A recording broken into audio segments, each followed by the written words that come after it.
Salut tout le monde, bienvenue sur Découverte Prélude. Et laissez-moi vous dire, je suis super excité d'être à Bangkok en ce moment. L'énergie de cette ville est folle, c'est comme New York puissance 1000. On parle d'une circulation de dingue, des odeurs de street food délicieuses qui vous assaillent de tous les côtés et un mélange de gratte-ciel modernes et de temples anciens qui vous feront tourner la tête. Au cours des prochains jours, on va plonger tête baissée dans tout ce que Bangkok a à offrir. On va explorer le majestueux palais royal, se perdre dans le chaos des marchés flottants, trouver un peu de paix dans les temples bouddhistes sereins, et puis, quand le soleil se couchera, découvrir la vie nocturne électrique. Alors accrochez-vous bien, parce que ça va décoiffer. Assurez-vous d'être abonné et d'activer la cloche des notifications pour ne rien manquer. Allez, c'est parti! Bon les amis, premier arrêt, on est au palais royal. Et je peux vous dire que les photos ne rendent pas justice à cet endroit. C'est gigantesque. On parle de plus de 185 000 mètres carrés de pure brillance architecturale. C'est un complexe tentaculaire de temples dorés, de statues complexes et de bâtiments si ornés qu'ils semblent tout droit sortis d'un conte de fées. C'était la résidence officielle des rois du Siam, et on sent l'histoire qui se dégage des murs. On franchit ces portes massives, et c'est comme remonter le temps. Partout où l'on regarde, il y a quelque chose d'incroyable à voir. On a passé des heures à se promener, à s'imprégner de tout ça.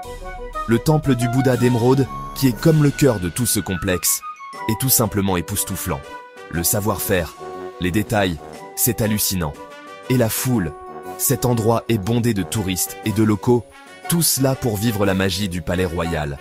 Il y a des moines en robe safran, des familles qui prennent des photos, et même des vendeurs ambulants qui vendent de tout, du riz gluant à la mangue au souvenir. Il fait chaud, il y a du monde. C'est une surcharge sensorielle dans le meilleur sens du terme. Mais même avec tout ce chaos, il y a un sentiment de paix ici.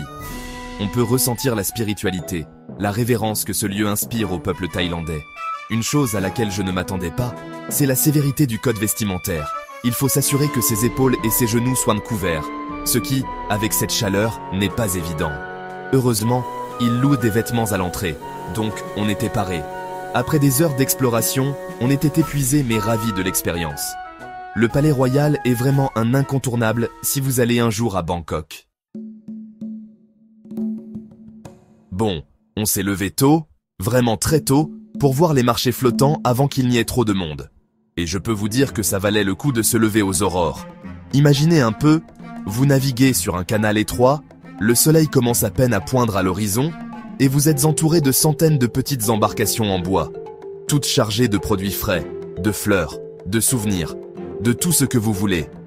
L'air est saturé de l'odeur des épices, des fruits de mer grillés, et de ce délicieux thé glacé thaïlandais. C'est chaotique, c'est bruyant, c'est une véritable explosion sensorielle, et j'ai adoré chaque seconde. On a sauté dans un des long-tail boats, ces bateaux traditionnels thaïlandais avec les moteurs géants à l'arrière, et notre chauffeur nous a fait naviguer à travers le labyrinthe de canaux avec une précision d'expert. Ces gars-là, ce sont les ninjas des voies navigables. Ils évitent les autres bateaux, les touristes et même les varans qui traînent de temps en temps.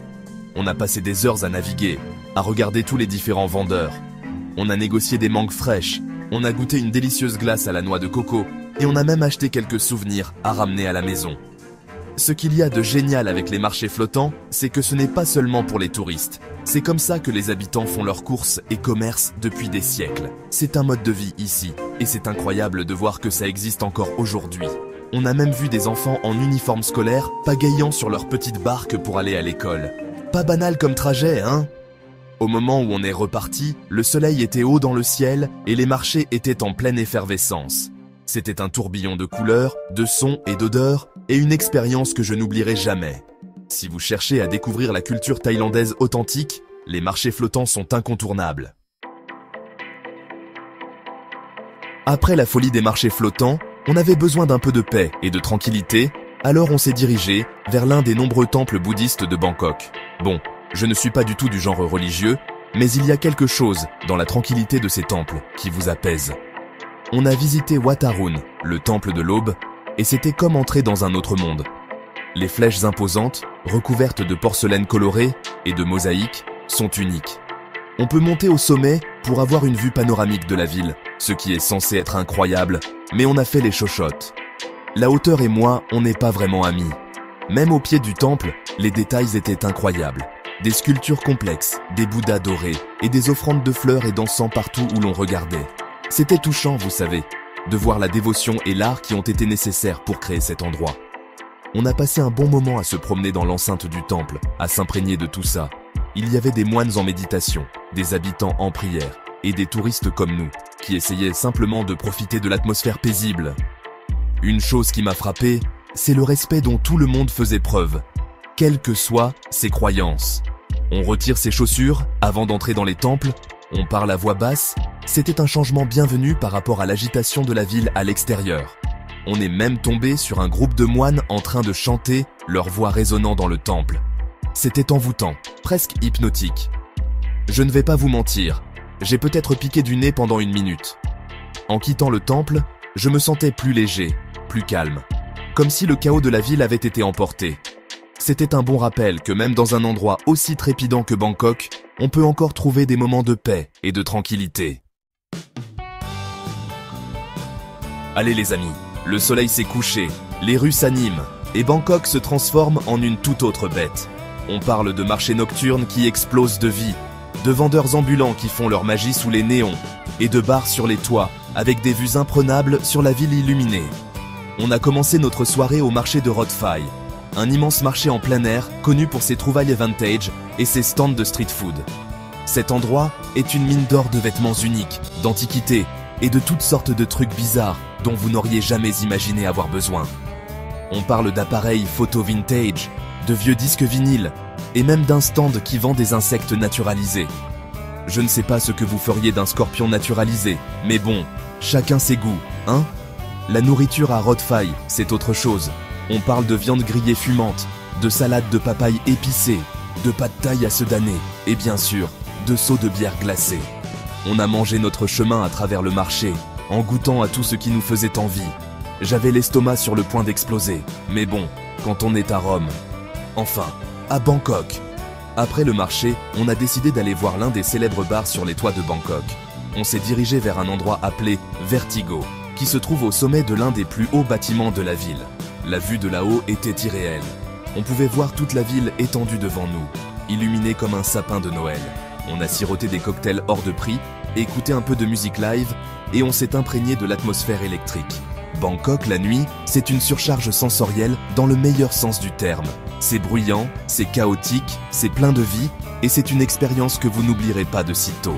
Assurez-vous juste de gérer votre énergie, parce que cette ville sait comment faire la fête. Voilà les amis, c'est tout pour cette fois. Bangkok, une ville qui vous attrape par le col, vous entraîne dans ses rues, vous gave de nourriture délicieuse et vous laisse à bout de souffle, en redemandant encore. De la grandeur du palais royal à la sérénité des temples, en passant par le chaos des marchés et la vie nocturne électrique, Bangkok est une ville de contraste qui restera gravée dans votre mémoire bien après votre départ.